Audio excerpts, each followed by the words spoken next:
Okay, I'm here to tell you a story that you probably know a little bit about. It's about Grandma who got ran over by a reindeer coming home from our house on Christmas Eve. That's the story that you know, and it's probably the one that you believe. But let me tell you what really happened on this here Christmas Eve. Grandpa got cornholed by Grandma's dildo sitting on the toilet Christmas Eve. When Grandma's dildo punctured Grandpa's ovary, he jumped up and let out an angry queef.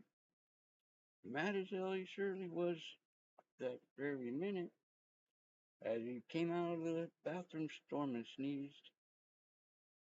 He looked at Grandma in her face and said, "Your dildo doesn't do it just for me."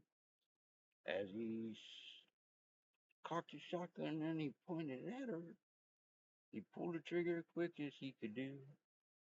Out on the street goes Grandma, and then a reindeer came by and did the rest for you. But Grandpa got cornholed by Grandma's dildo, sitting on his toilet Christmas Eve. When Grandpa jumped up off that toilet, all there was left was a stupid ass squeeze.